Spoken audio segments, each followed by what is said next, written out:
So we've been really busy at work lately, and there are not a lot of meat cutters, which is a problem. When you're short staffed, it really sucks. And so I had a huge order to do today. I had actually three huge orders. One was for 30 10-ounce New York strips. Another one was for it was 30 pounds of burger wrapped in 1 pound packages, 20 pounds of ribs, and 20 pork steaks. Which, if you don't know what a pork steak is, which is everyone out of St. Louis, you basically take a pork butt and you cut it on the bone side, and it is a pork steak. They're huge out here. I think they're weird, but people eat them up. At any rate, and then the guy that opened, he left, and this one dude that works there, and I don't know, he's just a little clueless when it comes to meat, and I think just life in general. I don't know if he's gonna listen to this, so I don't. He's gonna know who it is the second I tell the story. Anyway, I am feverishly trying to pack this fucking order up, right? And he comes over to me with this new order form, and it is a mile long, and it's like 10 pounds of burger individually wrapped. They want this, they want that.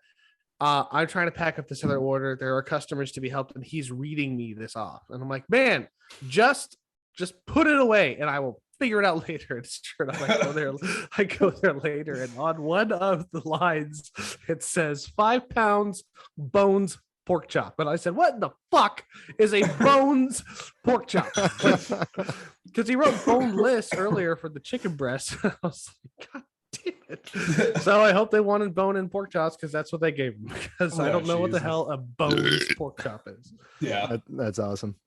Nice. That's so I don't miss that shit at all. I don't miss it at all. Well, we could talk a lot more about it if we were talking if this was a meat podcast, but it's not. It's a Formula One podcast, and with that'd be interesting. You could say the meat of our podcast is about Formula One. Yeah, there you go. At any rate, so this is the Tire Preference Podcast. I am Jake. I am sitting here by myself in Missouri, looking at the computer screen at Dave and Tyler. Dave, let's do a quick check-in on where you're at. I am still actually, we're back down in Southern California. Yeah, you're out of the Emergency Road. Out of Mendocino. It was fun though. It was nice up there. Good. We'll do another quick check-in. The beers, fellas. Today I am enjoying Lagunitas IPA. It's a pretty good brew, and I got it actually at Costco. There was, for $25, you got a 6-pack of Haze Wonder, a 6-pack of Little Something, and a 12er of that IPA. I like that Little Something. That's good. Yeah, Little Something. Yeah. I've had a Little Something Extra, which is also really good. I just got a Costco membership. I didn't buy any beer from Costco, but I was really hoping to find like the 30 rack of Kirkland Ice for like $12. Kirkland Light, like whatever their cheap beer is. But we sent out. I mean, I'm drinking a Citrus Mist from Hop Valley, but Kristen and I decided to get a Costco membership, and we were sending out messages to our family where it's like, we decided to take our relationship to the next level, and we got a Costco membership. And I had a bunch of people in my family were like, that's cool. Great. Well, and it's funny because Tyler sent that to a group text with my dad and him. And the second he sent that, I was like, oh, he's doing something stupid with Kristen, because he would have called me and said, oh my God, I think I'm gonna do it this time. They also, when we went on our anniversary trip, we gotten like maybe 4 text messages from people in our family. Just like, I was like, well, I'm officially living with her now. And Dad goes, well, we thought you'd officially be engaged now. I'm like, don't you think I would have fucking told you this like prior to this happening? Tyler has a life event on Facebook. He is now engaged. Yeah. So I'm going to put it on Facebook before I tell anyone.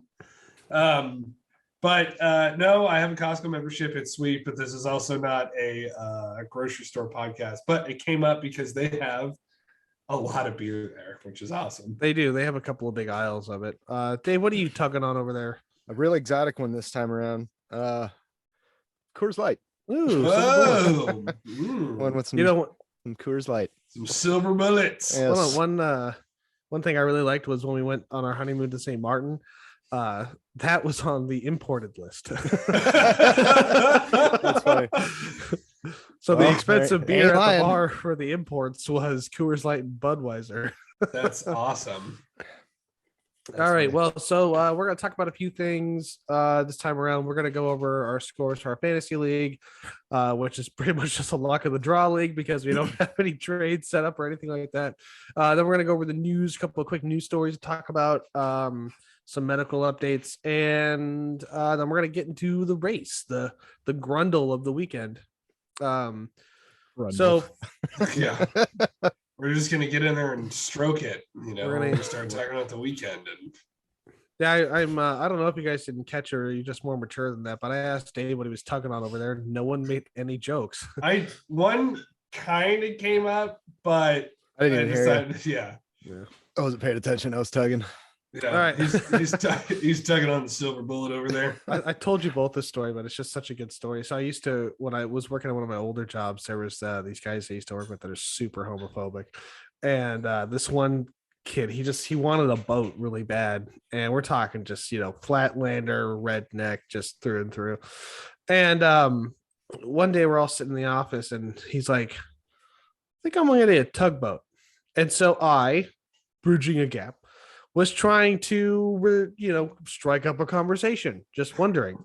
And I asked him how much he would charge for a tug, and he did not appreciate that question.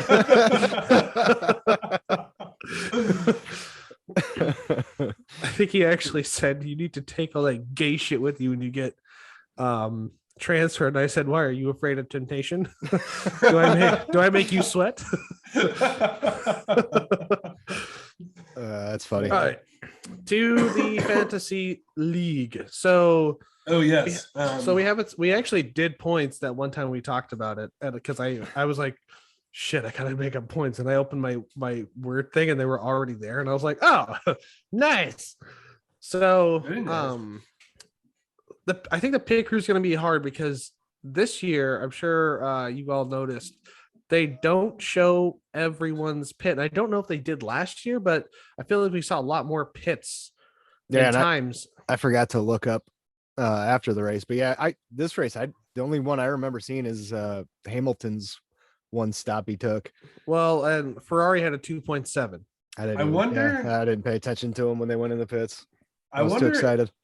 If they're not showing as many pit stops because the racing is that much more exciting, so they don't have to cut to some more mundane stuff like the tires being put on a fucking car. It could be, but so at any rate, so before I tell you guys the points, because I know you don't remember them, one thing we talked about was you have to choose your number one and your number two driver. I forgot to do that. Oh yeah, go ahead. And the points will change for that. So I already know all the point totals and everything, but I think we all know who my number one driver would have been no matter what, because my two drivers are Science and K-Mags, and I would always put Science as my number one. Yeah, I think that my number one wouldn't have changed at all, and I don't think I'm gonna fucking change it at all. Season one, so. Yeah, your number two fucked my number one's race. Yeah.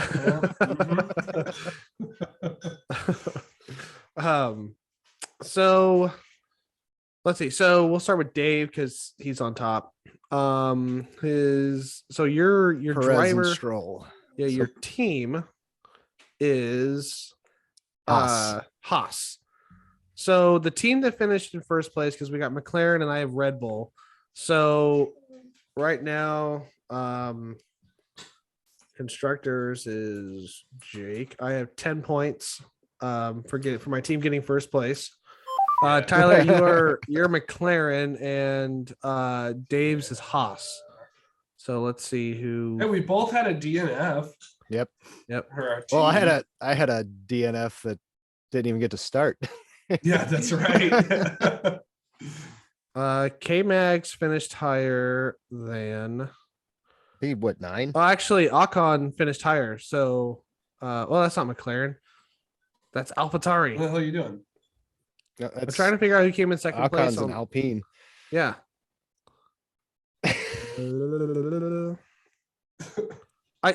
I know I'm supposed to be looking for McLaren, but I keep looking at Alonso and Ocon. I don't know why. McLaren got no points. Haas Yeah. got 1 point. Oh, I know, but I'm trying whatever. to figure out some. Okay, there's Ricardo, and I gotta start looking at names. Norris. So Norris. Maybe we should have covered this after the. Yeah. No.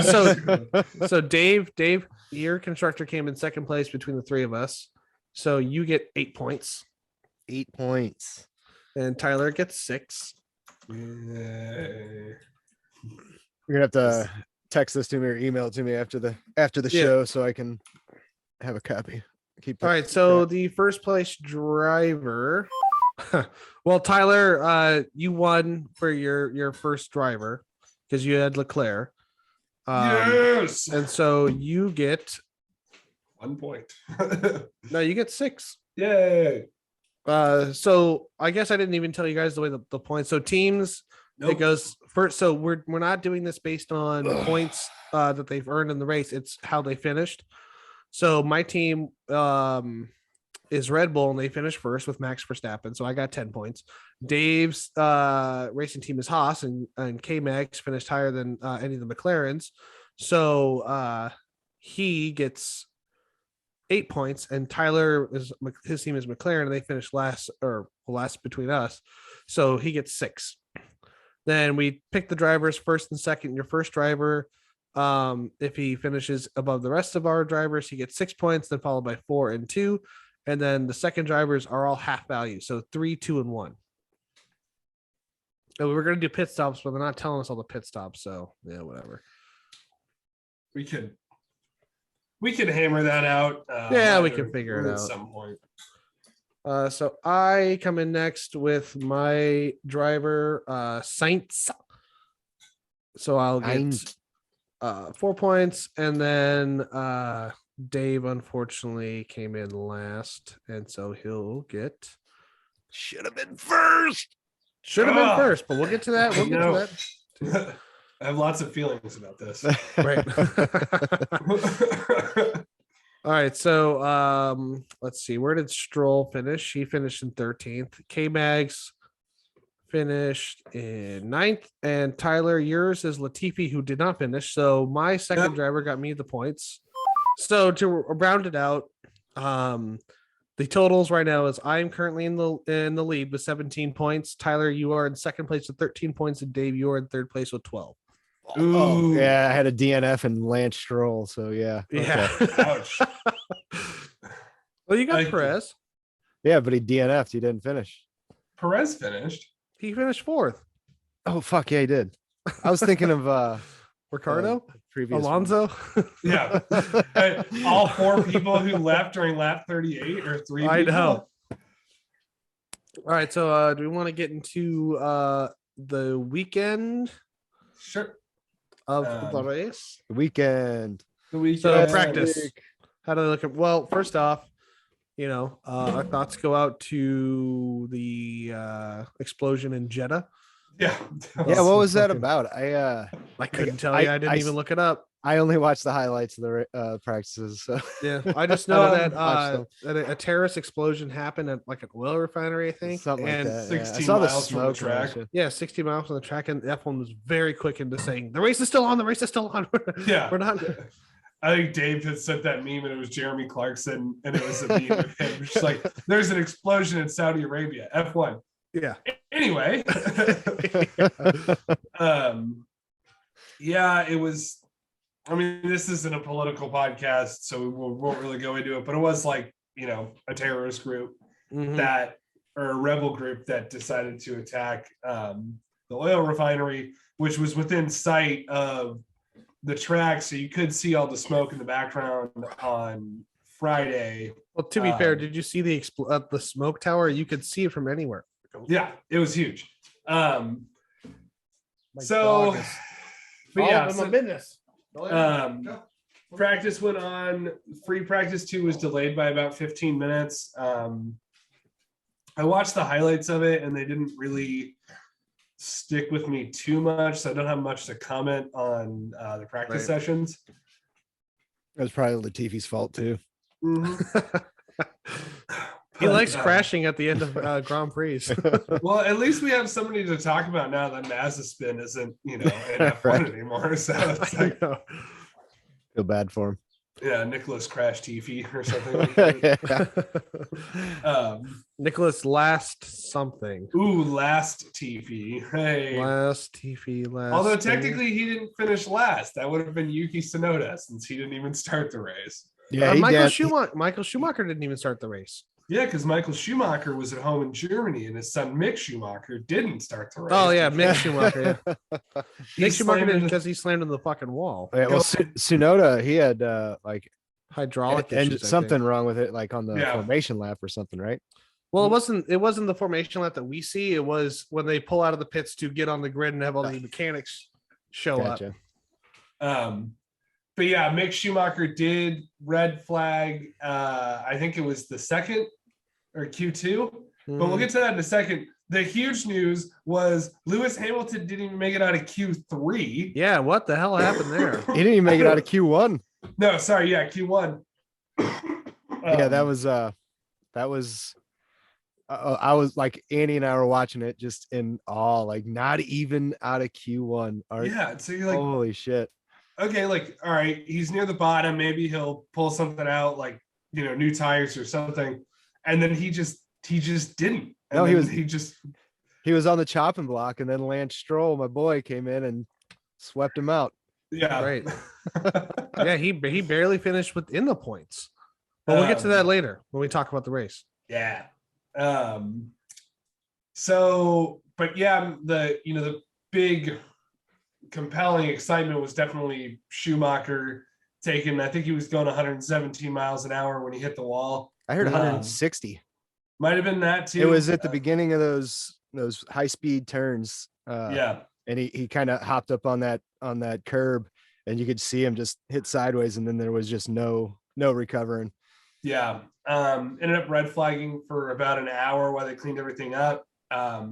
You're a little worried because they didn't say anything, like he wasn't on the radio or anything, but I guess everything had shut off in his car, so he didn't have radio comms. And someone drove by him. I don't know who it was. First on the scene was Bottas.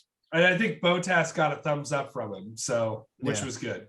And then the other drivers kind of drove by, and that's the only thing I was thinking. Maybe he was, he's okay at least. But for a while, like, you didn't hear anything from, no updates. At least you'd think they'd be like, "Oh no, okay, he's okay. We just lost communication." Right. Something to let everybody know.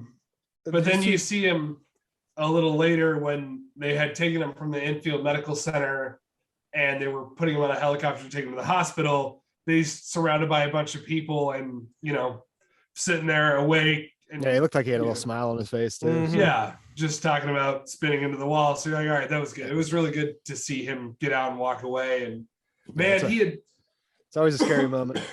He had hit hard enough when the marshals were picking his car up. It split in half. Yeah.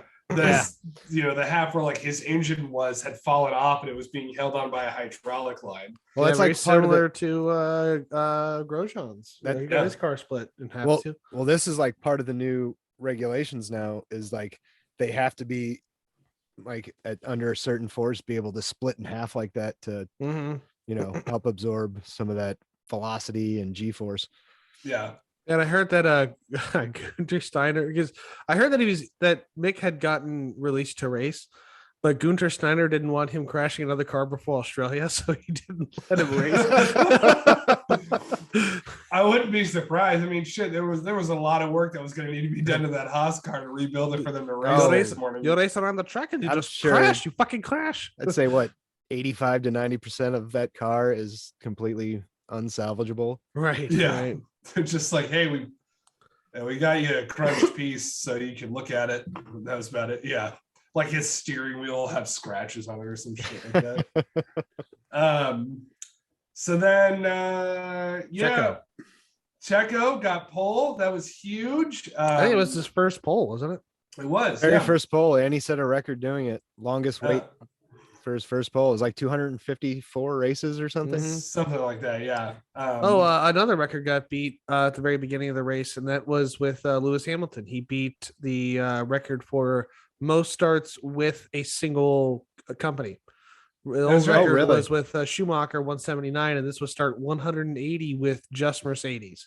Wow! So he broke Schumacher's record. Well, at least he got one of them, I guess, huh? Yeah, he's taking them all. He's gonna. The only record I don't think he will get. He might, but I don't think anyone will be able to touch this record because I don't think anyone's this stubborn. Is the record for most Grand Prix started, which is Kimi Räikkönen, which is somewhere near 400 because he was super long racing career. And I mean, he's in his like early 40s, just still racing around, being the Iceman. Yeah. I was expecting like Kimi Räikkönen's Instagram stories to be like him watching racing, but it's not. It's like him out skiing on race weekends and stuff. Not sweating his balls off in Saudi Arabia. Right. Yeah, no shit. So the race started. Moving on to that was awesome. Sergio Perez got off to a really good start. I was really pulling for him. I mean, I wanted to see Max, because I like Max a lot, like have the better start, but I was for most of the race honestly rooting for Sergio Perez. Right. I started the race a few minutes behind the live stream on F1 TV. And then it glitched and it advanced me forward. So I was on lap 2 and then it timed out and then took me to lap 10. And then my roommate started watching it on ESPN, my old roommate. Hi, I'm in Cody. And they I'm just like, oh, that safety car. And I was just like, I don't think we're at the same spot. And then, so then Sergio Perez goes in for the pit stop. And then like the next lap, the safety car came in. Because who wrecked out at that point? Latifi. Yes, that's right. Latifi did. God fucking damn it. The most unlucky pit stop. Yeah. I mean, come on. Just so unlucky. If that wouldn't have happened, he could have been, P1. Very easily could have won the race. Yeah. But that's racing. Shit happens. Yep. And, for him to even come back and get 4th, which I believe where he finished, that's still great points for Red Bull. Definitely making up for double, DNFing the previous weekend. Right. And at that point in the race, we got to bring him up. Lewis Hamilton I think he was up to 12th. Yeah, Lewis Hamilton was on the move for most. He was on fire for most of the race. So much George Russell. I mean, George Russell. Where did he start? He started 6th. That's right. Because was it who started? And he finished 5th. 4th. It was Verstappen. It was Perez, 2 Ferraris, and then a Verstappen. Then Ocon, Russell, Alonso, Bottas, Gasly, Magnussen, top 10. Yeah. And then the 2 McLarens, 11 and 12. And how cool was that? Like back-to-back weekends that Kevin Magnussen qualifies top 10. Yeah, no shit. Super happy about that. Although he's saying that his neck is not keeping up with his racing body. No, yeah. He had a year off after qualifying. I'll have a weekend. Well, especially this is like one of the fastest tracks on the on the whole fucking series. Will we have Vettel back in Australia? I assume we will. It's 2 weeks from. Yeah, I'd hope so. Although it was nice to see Nico Hülkenberg. Yeah. Didn't finish in the points, but what are you gonna do? Yeah. What are you gonna do? He showed up, and for being not because he hasn't had a regular drive since 2019. No, I think it was maybe 2019. I thought it was 2018. I thought his last season might have been 2019 because he left Renault. And then that's when Ricardo went to Renault. But his last race in F1, I think he spun out right at this, with the first lap. He didn't spin out. He got flipped. At Abu Dhabi. That was in 2018 that he got flipped. Was that 18? Yeah, because Mallory and I are watching Drive to Survive season 1, and that happens in the first season. That's on the 2018. That's right. I will say he has finished above his teammate for 50% of the races that he's been in this season. That's good. Mm-hmm. I know. I heard Lance got bumped into, and you got to hear the race kid on the radio being like, "Oh, this idiot came out of nowhere." I know. Sometimes when you do your Lance Stroll, it reminds you of Morty on Rick and Morty.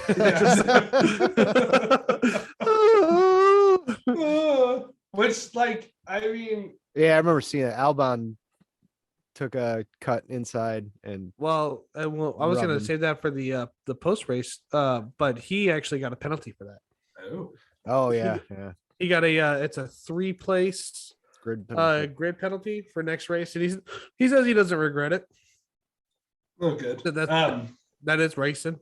I gotta say, when it comes to Stroll on the radio, I feel like Stroll is a really gotta be most of the time like an even keeled, really laid back guy, but then when something happens, I feel like he's trying to play it up, like he's really angry, like, "God, what the hell? Like, this guy cut me off and it sucks." But he'd just be like, if he had just been like, "Yeah, Albon cut me off," or whatever, I feel like that matches his personality more.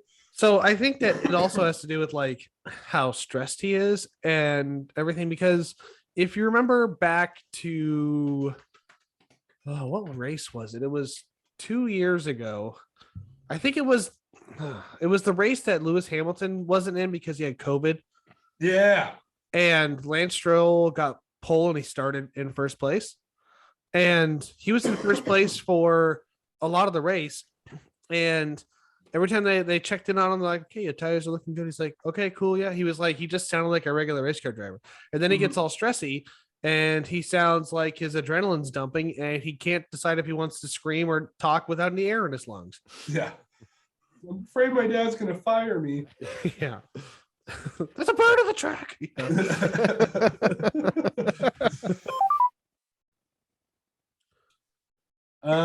So you guys want to go back and talk about what'd you get to, Dave? 3.5 before Tyler started talking. Oh shit! I thought we were doing the 5 for now. We're doing the 5 thing. It doesn't matter. That's fine. It's good now. I saw Dave's fingers and he's like, we didn't even see the thumb. All right, so yeah, let's go back and talk about a battle that was happening that was awesome. Between the Alpines. Yeah, between one of the oldest. Oh, he is the oldest driver on the grid, and one of the youngest, Ocon and Fernando Alonso. Yeah, that was champion. Awesome. Two-time world champion. Two-time. Yep. And one of the things that really made me interested in that battle too was the fact that both the cars were pink, and it reminds me of when Sergio Perez and Ocon were teammates, and those two just dueled it out all the time in pink cars as well. Yeah. So it was a lot of fun to watch. It was, and I like the attitude. They were really fighting for position. Oh yeah, 100%. I also really like the attitude that the team had, because they talked to Otmar, and they were like, "So what are you telling the guys?" And he's like, "We're not telling them anything. I mean, they're racing this. We're not really worried about it." So I noticed after I heard that interview, and he was like, "Just let them race, and they'll settle in the spot, and they'll know what to do from there." But they cut to a picture of the or whatever, a cut of the guys in the garage, all just kind of sitting there like, "Oh, come on, guys!" Come on. God damn it. Everyone's seen this play out before, with Mercedes when God, I can never remember his name. He won the world championship and then he retired. What was his name? Rosberg. Yeah, Nico Rosberg. When Rosberg and Hamilton would race, and then, but I feel like in the back of their mind, everyone's thinking about when those two wrecked each other out that one race. Right. So it's like, yeah, you guys can race, but yeah, just I'll tell you what, know when to hit the brakes. There was a race that. Oh, sorry. Go ahead. No, you can say it. I was gonna say, just as a fan, it was just so fun to watch, though. Just right. I mean, they might not have been doing what they supposed to been doing, but it was fun to watch. Tell you what. Yeah. Well, I don't know. I think that they were. I think Otmar had the right attitude. I think that they were they were doing exactly what they should have been doing, which was racing the race. I mean, you might be on the same team, but your individual drivers going for individual championships. Every point counts. It was, and then as soon as Bottas started coming up behind him, that's when they're like, okay, hold position, and then they stopped fighting. Yeah, as I say, there's a point when you got to think, is this going to hurt, or I mean, how far am I going to stretch this? Just fighting my own teammate, am I going to wear out my car? Right. Just trying to beat one guy when I still got a whole field out there behind us. Mm-hmm. And that was the attitude that they had a lot in the previous years too, where don't fight your teammate, save the cars for the real battles. Yeah. But it was nice to see, and again, it's just testament to the new cars, because that battle went on for more than one lap. Yep. Yeah. It makes DRS a lot more tactical. Yeah. And the middle of the races can kind of be in a bit of a lull, where people are they're kind of conserving tires and stuff. But the racing that has been happening this season has been really exciting and really fun to watch. It has. And a lot of that racing is coming from Charles Leclerc. Yeah. And he has had 2 really good battles in 2 races. It goes to show when I'm paying attention to like the time charts and stuff, or not time charts, like the sector times. Yeah, sector times and lap times, and like how far people are behind. At one point during the race, like when Max was in second place and he was like right behind Leclerc, they were 6 seconds ahead from Carlos Sainz. Right. Yeah. Like it just goes to show like that when they're going, those two are just hammering it as much as they can, driving on the absolute limit. Yeah, and that was I think that showed you like a really good representation of the balancing of the cars, because Red Bull went in there with a tune that had less downforce, so he was massive on the straights, and there's a lot of straight and sweeping turns in Jeddah, and Ferrari was really hammering in the downforce, which and then like just what pops into my head is Ferrari circa 2019 2018, when they were killing it on all the straights. No one could answer the straight line speed that they had, except for Mercedes, and they kept tuning for downforce, because I think Ferrari just had it in their minds that they had to have them pass a straight line car, which does not win you a race. Yeah. And Leclerc too, to his credit, took what he learned last week in Bahrain with with when he was going to brake and let Verstappen pass. So like a couple times, when Verstappen got past him, he was in DRS zone again. Yep. I think because they were saying on the commentary, and it makes a lot of sense. I think he knows that Verstappen cannot help but go for those gaps. Verstappen wants to be in first place no matter what, and he doesn't think it through. Now Verstappen learned. I'm about to say there was towards the end, I don't know what lap it was on, but he's had some restraint and bought his time. He showed a lot of restraint, because he started to realize, this is like, I mean, collectively throughout the year, this is like the 10th time this is happening, and so I just need to maybe there's something to this, waning in the corner, maturing a little bit. And at one point, they both locked up, and they were doing like 15 miles an hour around the corner or something. That was great. They both locked up on the same corner. Neither one of them wanted to go first. I wonder if Max is going to learn from that to alter his strategy of trying to take any opportunity he can, or just starting to pay attention to the tracks. I really have to pass here because Leclerc will have the DRS zone here. Because at this point, it looks like it's gonna be Ferrari, Red Bull battling out most of the season. 100%. I think Red Bull, even though they stumbled in the first race, I think they have momentum coming off the world champion, and Ferrari figured something out with the new car in the off season, and they are on fire right now. They are. Ferrari's doing really good shit. This is reminding me back in the day when Ferrari was extremely dominant, just because they were a great team. Yeah. They figured something out for sure. Yeah. And then the team that was to beat Mercedes, they are missing something. They are. And they just have not figured it out yet. And I don't know if they're going to do it in time. Well, I mean, I don't know. They've got to at least something. I mean, Russell is making the best of a bad situation. Oh yeah. So, I mean, the car's there. I mean, why? What's Hamilton's excuse? Yeah. You know, Russell's Right. not going to say anything bad about any Mercedes he's sitting in, you know? No. Well, yeah, so this is let's see.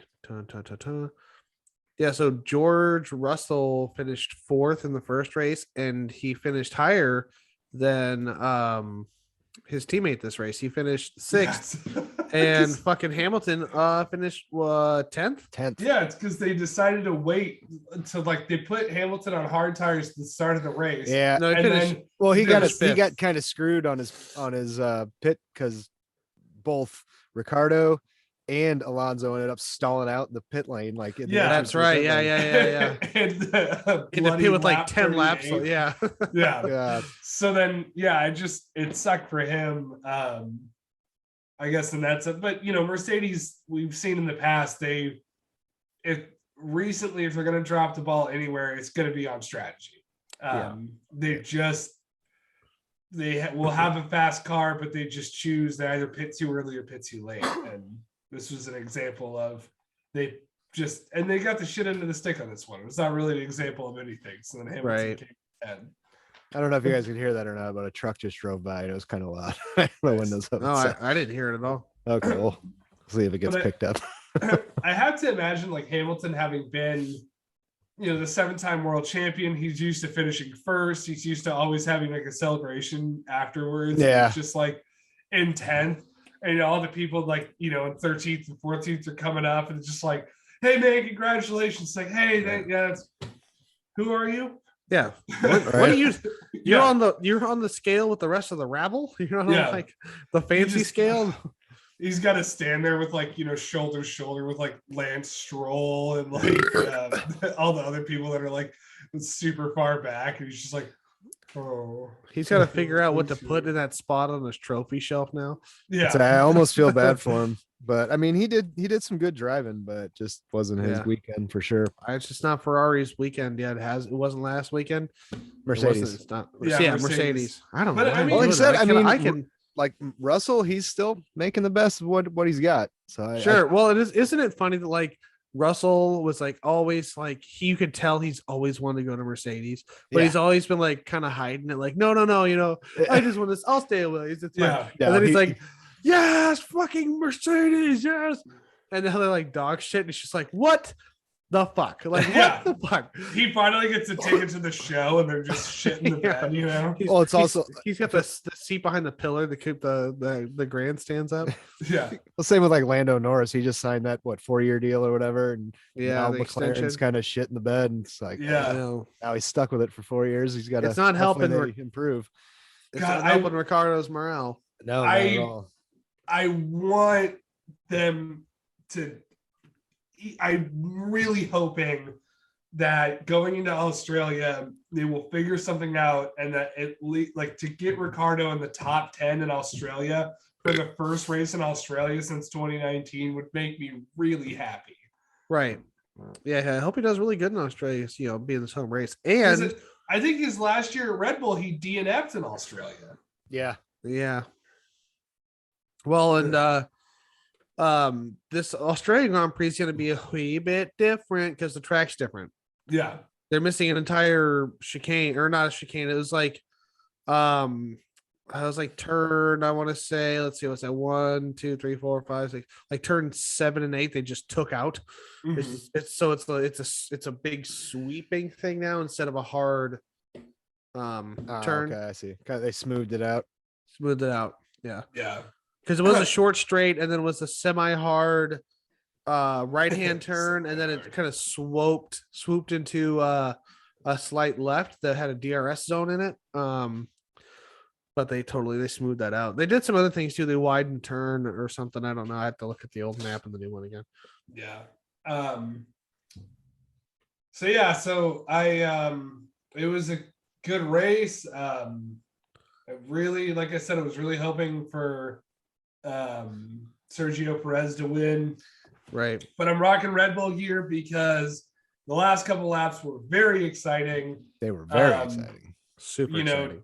Max ended up getting ahead, and then they did a slow motion camera on the start finish line, and Max crosses, and then even in slow mo, Leclerc was right behind him. Yeah, because Leclerc was just a sea hair over a half second behind him. Yeah, and half a second. It was exciting. Like something that I noticed, like when they started doing the interviews at the end of the race, it's two young guys that just got, like, the younger drivers that have just gotten across the finish line, and like they're not jaded by much, like having been in F1. They haven't been in there for very long. And even though Leclerc got second place, he was still like, you could tell like he was just happy that he had a really good race the whole time. Like, well, yeah, he got second place. Yeah, like go ahead. No, you can say it, Dave. No, you don't talk enough. So. I was gonna say he was one of the first to say that was like great job, Max. Like that was that was over great the race, radio. you know. Mm-hmm. I think they're having more fun, you know, getting back to racing and those battles. It just makes it more intense. It's fun to watch. It's fun to race. So. Yeah, it's not just management. It's not just managing the tires or like, oh, save it because you can trail him real close for a lap and a half and then you have to back off. Yeah, I mean, I get strategy is a huge part of the game, you know, but like it's just also fun to just watch a good battle. Right. Yeah. 100%. Strategy doesn't even matter on this race. part. It's just a battle. And I was probably standing up for the last like 6 laps of that race. Yeah. It's been a number of this 2021 notwithstanding, there's been a couple seasons where like there's a couple races like you just put it on and then kind of fell asleep. It was just a cruise the whole way through. Yeah. And so far, like this season has been very exciting. Obviously last season was probably the most exciting season in F1 I've seen in a very long time. Well, yeah. But this season is probably going to be very close to that. Right. If not surpass it as we see how things move forward. Yeah, I feel lucky and fortunate as hell to be a new fan coming in last year with such an amazing season as my first season, and then already starting off to where it's looking like it's going to be just another bang up like that. So yeah, it's looking good. I'm spoiled already. There's going to be some battles this season that I'm really looking forward to. So one thing I thought was kind of funny between like the Leclerc and Verstappen thing was how many times Verstappen's on the radio. Oh, he crossed the line. He's not allowed to cross that line. Yeah. He's doing this. Oh, he's doing that. No, his lights aren't working. You know, blah blah blah blah blah. And he's just like, you know, I mean, I guess it's part of it. Like you just try and get every advantage you can, but he just seemed really bitchy about it. Yeah. And then cut to Leclerc, who's like, hey, that was a great race. That was awesome. That's what we want, you know? Yeah. I just thought it was kind of funny. It just really drives home the kind of person that Max Verstappen is. He's like Michael Jordan. He's probably clinically a psychotic person. He's got his dad's got a lot to do with that. Yeah, no shit. That did you listen to that? I haven't listened to it yet. That story is off the chain. Like the whole like how Max became who Max was, and like just listening to the career of Jos Verstappen and the personal life of Jos Verstappen. That 2-hour podcast had me on the edge of my seat. That's for to plug another podcast. It's the Crime and Sports podcast on Jos Verstappen or Jos Verstappen. It's nuts. It's really fucking crazy. Yeah, and those two guys, James Petrogallo and Jimmy Wisman, they're hilarious comedians. They do a really good job on that podcast. Yeah. Maybe we can be friends. I will say it's something that's kind of cool. And you probably seen this on the news, but right now we have Kevin Magnussen, Max Verstappen, and Mick Schumacher, and only like 10, 15 years ago, maybe almost 20 now, all three of their dads were racing each other in Formula One. Jos Verstappen, Michael Schumacher, and K-Mag's dad. This was, and I didn't know that Kevin Magnussen's dad was a driver up until this weekend. Yeah, I didn't either until I saw that news story. But Max's dad, Jos, I believe is how it's pronounced. Or It's Joost. I met a guy from Holland on our honeymoon, and his name is Joost. oh, nice. It was 20 years. I think it was 20 years ago, or maybe more. He had made his Formula One debut the weekend that Max won. Yeah, that was. I think it was 96. Yeah, I think so. In Brazil. Refill. Max. So that means that Max gets to eat at the dinner table after that. Yeah, Max is not going to get left at a gas station because of that. Mm-hmm. All right, so driver standings, and I'm only bringing this up because my boy Leclerc is number 1, 45 points because he squeaked in a Fastest lap. So he's had the fastest lap on all the races so far, and he has had driver of the day on all the races so far. I was a little surprised at that. Like, I don't know why. I mean, he led for most of the race, and he had a really good battle, and it was a huge battle. And did you guys vote? I guess yeah, that's well deserved. No, I didn't because I didn't watch it live. Although I should have because I was. We should have voted for Sonoda. What were we doing? So yeah, I was gonna bring that up. So because we talked about this in an unreleased podcast that we might release if people want to donate money, but we'll talk about that later. But so all of our fans, we are calling the Rubber Army, and you guys, you are powerful beings that have the power of the vote. All the skid marks in the Rubber Army. All the skid marks. Yes. All the skid marks in the Rubber Army. So this is an idea I had. And I want to see it come to fruition. So when you're watching the race, and you know what? If you're not watching the race, just watch the race on Sunday. Yeah. Okay. Well worth it. Watch it live. Watch it live. If you watch it live. Yeah. Or if you're one of those weird people that likes to have spoiler alerts and can still enjoy something, just look at the standings. Okay. And when driver of the day voting opens, you vote for the first person that got a DNF. It does not matter for what reason or when it happened, but the first DNF gets your vote for driver of the day, just so we can watch them walk from their garage to the interview thing to say, yay, congratulations, I got driver of the day. Like, we're talking, even if it's a Nikita Mazda spin, like I spun out on the first turn and I crashed my car into the wall, you vote for that driver and they will be driver of the day. Because we need to get some serious listeners to get that vote swayed, but I think it eventually could work.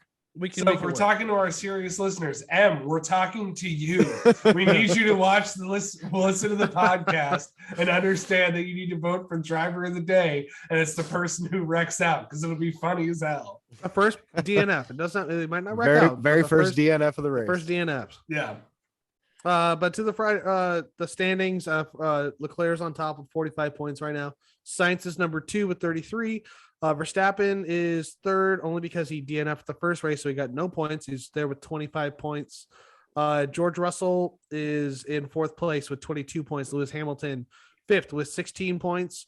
And then we have Esteban Ocon, followed by Sergio Perez. He needs to get back up that ladder. We got Kevin Magnussen. Yes, he is. 1 point behind Sergio Perez. They're tied. They are tied. They're tied. They both have 12. And then the last two, of course, is the Flying Finn Bottas with 8 points and Lando Norris with 6. Oh yeah, Bottas was one of the I'm sorry, 5 DNFs. On lap 38. We have more than top 10 because different people finished. This isn't 2019 or 2020. We have Yuki Tsunoda is in 11th with 4 points. Pierre Gasly is in 12th with 4 points, so they're tied. And the last two rounding out with points are Fernando Alonso and on his debut fucking season, Zhao Guanyu with 1 point. Yep, got that at Bahrain, his inaugural race. Very good for him. Mm-hmm. Speaking of, I had a point about Zhou Guanyu because he had a penalty. Yes, he had a penalty, and they did not serve it. They fucked it up. Yeah, so they did. I don't know if that was his fault. I think no one was timing their. They weren't. Their So if you notice, the the jack fucked up. So I think they were switching the jacks, and in that they stopped paying attention to the clock, dropped the car down, and then they do a drive-through penalty. And the drive-through penalty is almost worse than the 5-second penalty. And you're thinking, well, but why? I mean, they're not stopping for 5 seconds, so whatever. But when you stop for that penalty, you can change your tires. And when you're doing a drive-through penalty, you cannot change your tires. So you are literally just going for 30-ish seconds, we'll say 20-ish. Yeah. Slower with nothing to gain from no that benefit. No, and with benefit. how fast those cars are moving, that is a long time. Mm-hmm. I mean, very long time. It looks really slow sometimes when you're watching like TV, like watching on TV, so you have nothing to compare it to. Right. But I saw a video on Instagram earlier, and it was like GT cars, or like, which is like another series of racing, versus F1 cars going through Eau Rouge, I think, in Belgium. Le Rouge. Eau Rouge, thank you. Eau Rouge. And it's like you can see the GT car like coming, it goes up and takes that Eau Rouge turn, and the F1 car's like, they're gone. And then 2 or 3 more come through. It is well, yeah, I mean, you got to think TV. that 30-second pit stop is a third of the track, you know? Yeah. 100%. Yeah. And even if like the people you're in a tight battle with, but if there's someone that's 10 seconds behind you, they're going to gain on you. Yeah. Right. So one other thing I want to talk about is the constructors standings, because it's making me as a Ferrari fan so happy. So happy.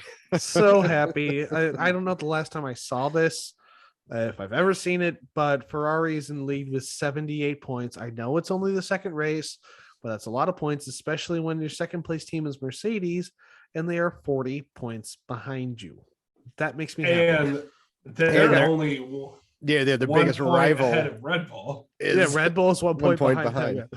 Which last season, if I was 1 point behind Mercedes, I would have been seething like, oh, how can I do this? But we're 1 point behind Mercedes, and we didn't even fucking finish the first race. So that feels really good. Yeah. Well, the other thing is, this has been Ferrari's best start since best start to a season since 2004, and it's been a long time coming. And so you always have hopes that your team's going to do the best. I mean, who wouldn't want their team to do the best? Yeah. And I've been burned before by a strong first half of the first race by Ferrari. Or season, you mean? What? You said race. Did you mean season? Or... No, I meant race. I've been burned by Ferrari getting pole position on race 1 of the season, and then halfway through the race fucking up their pit stop strategy, and then watching them slowly fall down the places. And then they don't do well the rest of the goddamn season. What year was it that Vettel was bringing the fight to Mercedes when he was a Ferrari, and then he had that really bad wreck? I think it was in Germany. He didn't switch on the wet tires. I don't even remember. But yeah, I mean, I know what you're talking about, when it's like everything starts good and then it just gets ripped away from you. Yeah, but it's not like mid-season. It's literally mid-race 1, like the first race. And but this time it's different. Like, we watched all of race 1, and they had a really good pace through race 1, and they've had a really good pace through race 2. I mean, fuck, 2 of their drivers were on the podium. So I think fire this season. I honestly think I'm. Are we boring you, Tyler? Yes. Yes. Talk of your Ferrari doing well while I wear my Red Bull gear, you peons of the world. Speaking from third place. Hey, that's not gonna last. Max ain't number 1 by accident, motherfucker. It's humorous. No, so I'm really excited. I'm getting a lot more comfortable with the idea that this is going to be a really dominating season. especially because I don't follow a lot of other sports, but all of my favorite teams from the other sports never do well. Well, they had their heydays like way back in the day, just like Ferrari, but goddamn, I can pick them. You know, like Right. I watch baseball. I'm a huge Yankees fan, and it's not the late '90s or the early 2000s anymore. I barely watch any football, but I like the Cowboys. And fuck, when do they even get close? There's been like a couple times where they're looking good in the postseason, and they just dog shit themselves. Mm-hmm. But that's for something else. But yeah, our follow-up sports podcast. Right. Yeah, we'll have spinoffs. I'm really looking forward to the rest of the season. I think Ferrari is just going to improve. I think they are going to be the team to beat this year. Oh, absolutely. Knock on wood. And I think it's funny because they were on the cusp of having to be best of the rest. And now I don't think that they're going to be able to be touched, and people are just going to be fighting for second place. Like you had the two top teams last season that are now fighting for second place because they can't reach Ferrari. Well, I mean, you look at it, and Red you only Bull could reach Ferrari. They just proved that in the last race. Well, when you look at it, I mean, it looks like there's only two teams on the grid right now that have their shit together, and that's true. Ferrari and out of nowhere Haas. And unfortunately, Haas didn't. They only had one driver on the circuit this race. Yeah, I guess if you look at they're looking most improved, and Ferrari is looking back the way Ferrari should look. Right. Mm-hmm. Yeah, that's true. And then you got Mercedes and everybody using Mercedes power units tanking it. They just are not doing good at all. It's so nice. It's so refreshing. It's refreshing and it's nice, but it's also, I say it because you're having people that we love to watch, like Ricardo and Lando Norris, and they're not seeing their full potential. And you think? Well, then you also had like Red Bull, who had technical difficulties in the first race, no issues in the second race. So I'm guessing they figured out what was up with their. There was a fuel overheating issue. Yeah, something like that. Do you think Ricardo regrets leaving Red Bull yet? And after I remember watching that episode of Drive to Survive, and it was like he left and I was like, man, I get why you want to leave because you want to be the number one guy, and they put all this into Max, but just every decision after that has just seemed to be worse. It's just been worse and worse. And like being the number two guy at Red Bull would still be a pretty good gig. My image of Danny Ricciardo at his lowest was the first season where he was with Renault, so in the 2018 season, that's when Red Bull said, fuck you, Renault, we're not buying your motors anymore because they're dog shit. And they had a really high attrition rate for their motors. And Danny Ricciardo's one of the people that was like, yeah, these engines suck, they keep dying. Fast forward to 2019, and he's racing for Renault in America at COTA, and they had to wear these silly fucking cowboy jumpsuits, and his engine died on the opposite end of the racetrack.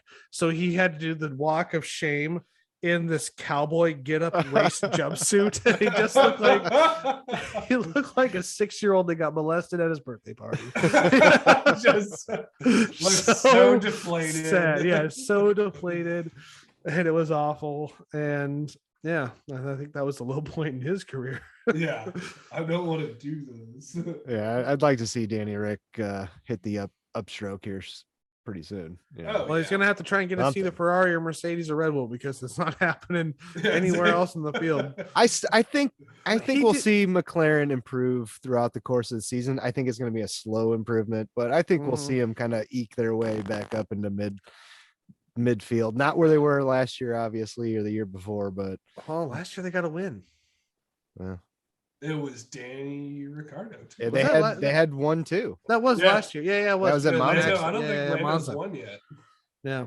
No, Lando hasn't won yet. But here's the other thing: is you got to remember the way that the regulations go now. The teams that finish the lowest are going to get more time for testing and car tuning. Yeah. So who's going to tank their season for next season?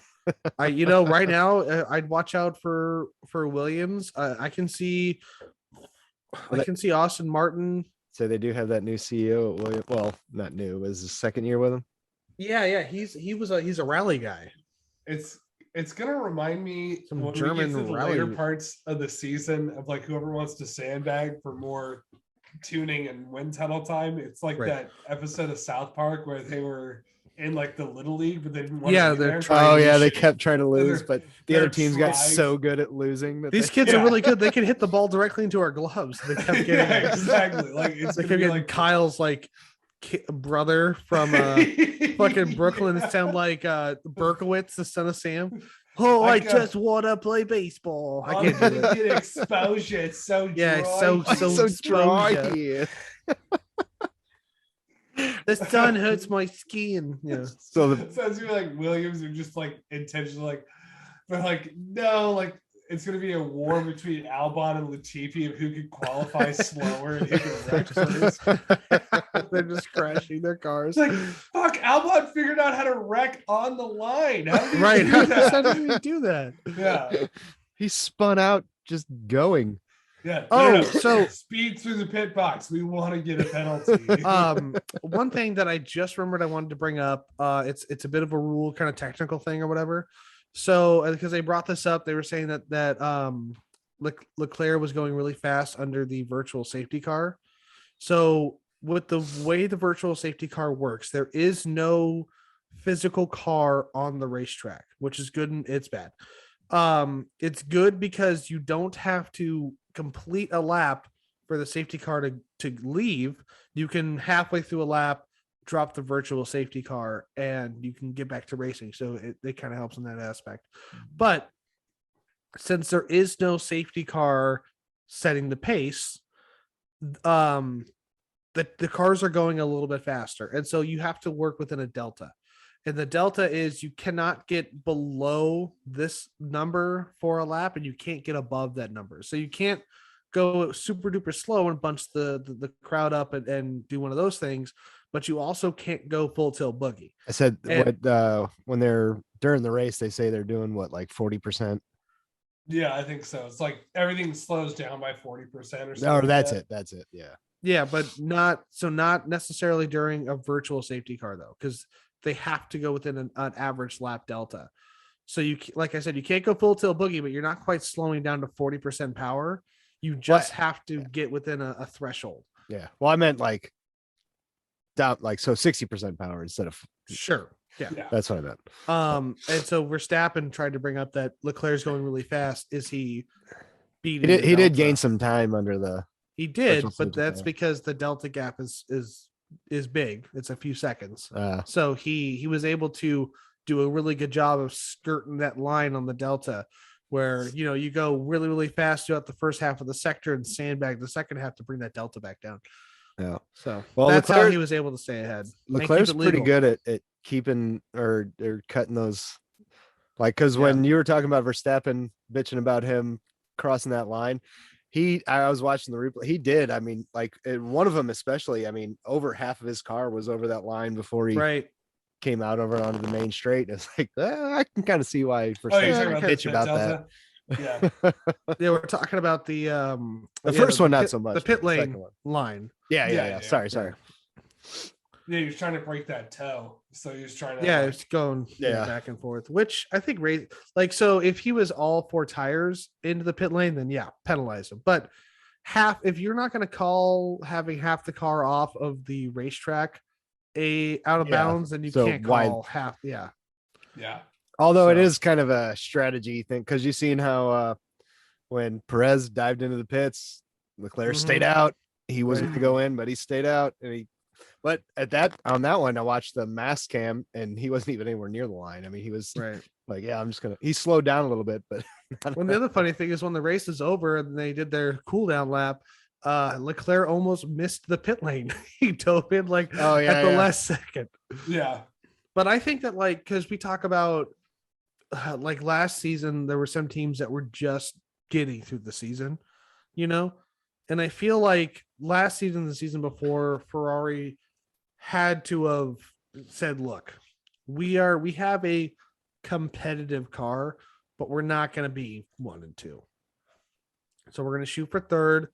We'll finish as high as we can, but we'll get as much testing time as we can. And I think Leclerc, it's evident he really took that time to, as like, a practice. Like he's just practicing stuff, and he's maybe doing stuff that's slower around the track, but like would give him an advantage later on. Like here, push my limits here, push my limits there. Because I feel like his skill level to me looks greater than it did even just last year. Yeah. I mean, he wasn't a bad racer last year. Let's get that right. But he is much better than he. I mean, has if that was their strategy, I mean, like let's take for example, they raced in Saudi Arabia just 4 months ago. Mm-hmm. So like if Leclerc knew that they were like sandbagging their season for the next season, he just took that whole first race weekend as a practice. It worked out really well for him. Yeah, it did. And I think that was really smart. And so, who's to say if he really did do that? But I don't know. I just like we talk about rising stars, and I feel like the first couple of times we mentioned, even just talking privately, where we haven't even talked about Leclerc. We're talking about like Norris. We're talking about Gasly, like people that aren't in the top teams. But dude, Leclerc's doing really good. I would not be surprised that like at the end of his contract he resigns with Ferrari. Yeah, I mean, I see him in a serious bid for a world champion at the end of the season if things keep going. Yeah, 100%. I would love to see Sainz get in there and battle for it, but the last 2 races it just hadn't worked out for him. So, right. I think it's going to end up being a close title fight between Verstappen and Leclerc. Yeah, that's where I see it going. Mm-hmm.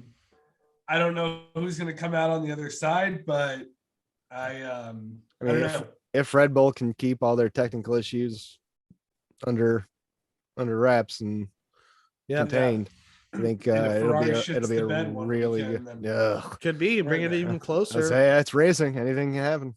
Yeah, I think Carlos Sainz and Checo are also going to be really close, just by nature of the beast, because they are both really good drivers. I mean, Checo is almost legendary for his tire strategy. Like he's really good at saving his tires, and Carlos Sainz is just a really good all-around racer. I mean, so I think about if you were gonna pick the balance guy in the game, Carlos Sainz is your man.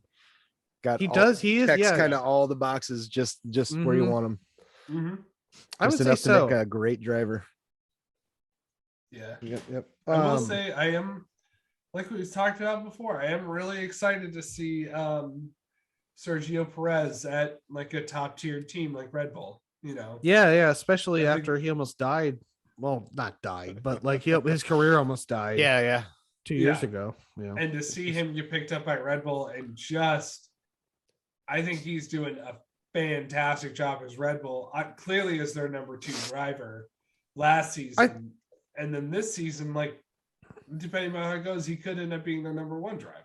This might be a little controversial, and I'm not trying to ruffle anyone's feathers or anything, but I feel like when you're racing, especially, there are number 1 guys and there's number 2 guys. And I feel like everyone wants to be a number 1 guy, but there are some people out there that are just really good number 2 guys. And we watched Sergio Perez, and sure, he wasn't in the best team that had the best car, but he was at Force India and they were fucking decent. They got 4th place one year and he was number 1 driver, and he just didn't do as well as being the number 2 behind Max Verstappen, because he is a fucking wall. He's the Mexican Minister of Defense. Yeah. I mean, I think the guy, he makes his car like twice as wide when he's probably one for his team.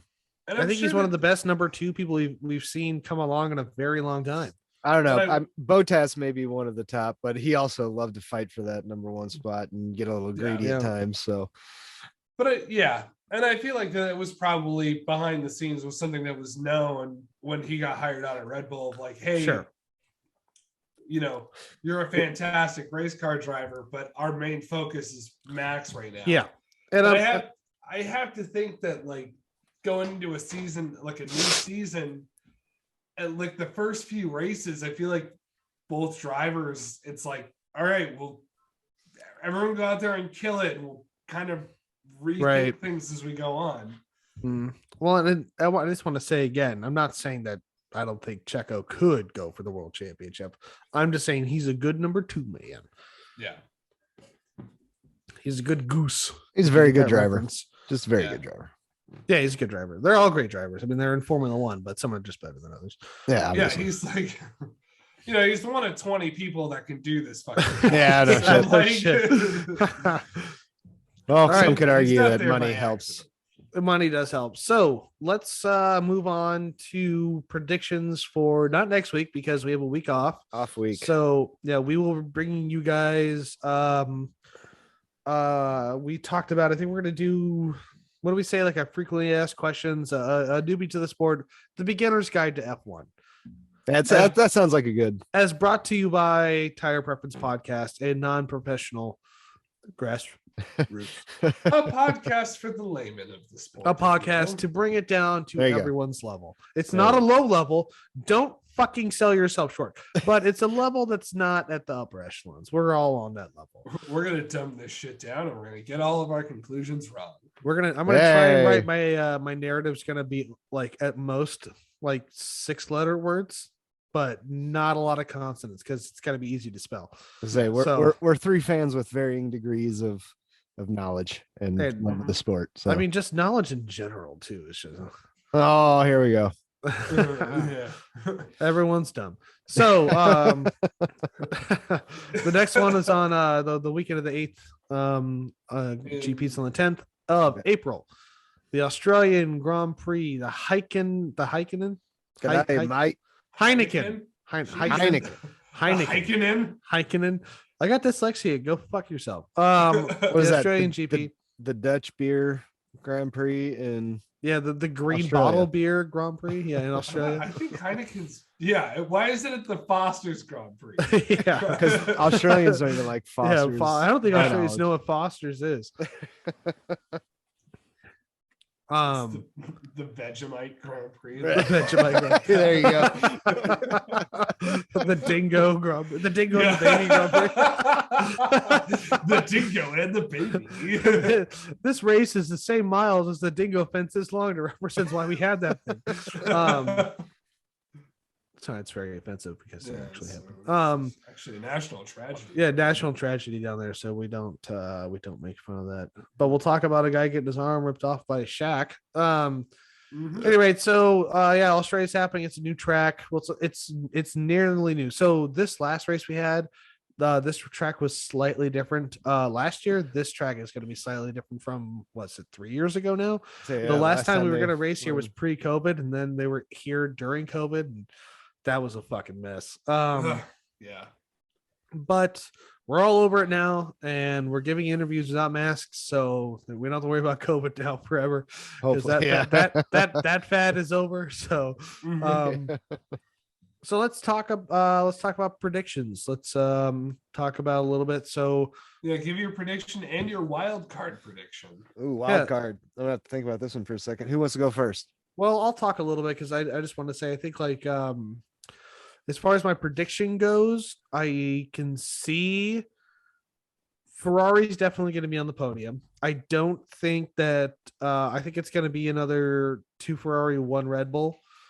But I think Max splits it. I think it's going to be Leclerc, Max, Sainz, or Sainz, Leclerc, Max, depending on how the track goes and how the pit stop strategy goes. Because Ferrari, even Leclerc, has been really good at keeping the tires.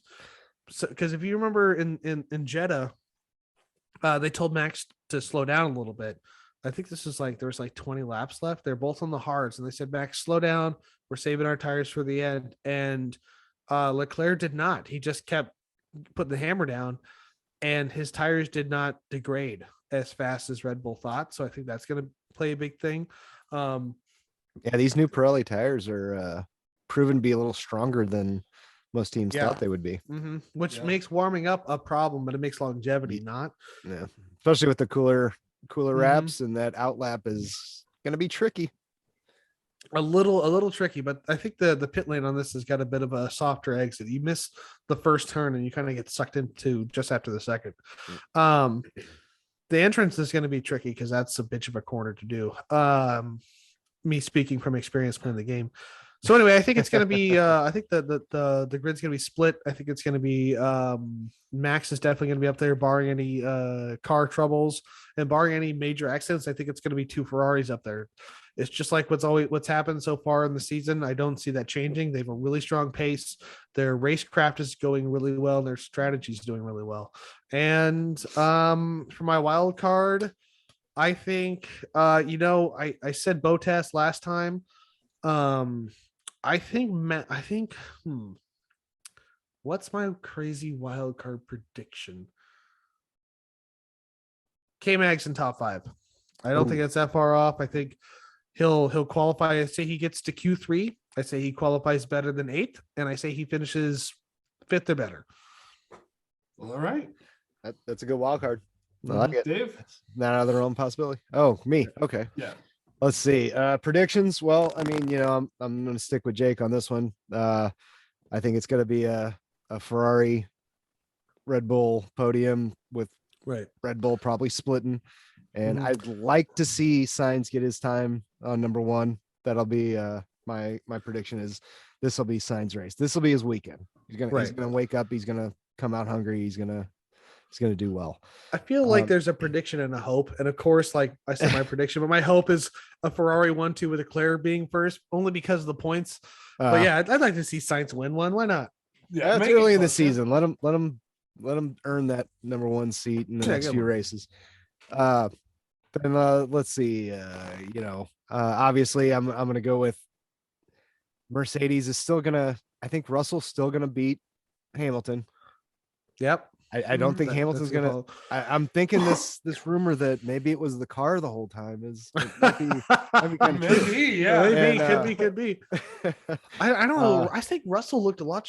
So Lewis Hamilton did fight his way up a lot more than Russell did, but Russell was when he started 6th and he finished 5th, he was right in the same spot. He's a good driver. Well, it's a lot of that I thought was maybe experience against a less experienced midfield that he can work through. Even with a less superior car, he can he's got experience. He's a good driver. He's a great driver. So I'm not gonna discredit the guy. He's a great driver. But and I'm gonna go with also Mags is gonna finish top 5. I mean, he's been creeping at it. And it's possible. Let's see. The big one, the long shot. The wild card. So my wild card was K-Max finishing 5th, but I just thought of another one. All right. Let me give him mine. Yeah. You give me yours, then Tyler will go, and then I'll do my secondary wild card. I think Bottas will also finish top 5. I was gonna say that again. But he's been on fire this season. He has been really good. He has not let up. He's just as good as driver. Maybe not with the greatest of cars, but now he's got almost like a level playing field with these other top cars. Well, now he's got a Ferrari engine. Yeah. So I think Bottas will finish top 5. That'll be my that's my your wild card. My wild card. My wild card.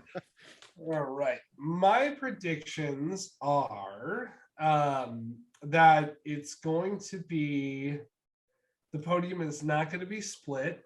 I think it's still going to be 2 Ferraris on the podium, and I think Max Verstappen is going to be number 1. I think Sainz will come in 2nd place, and Leclerc will come in 3rd.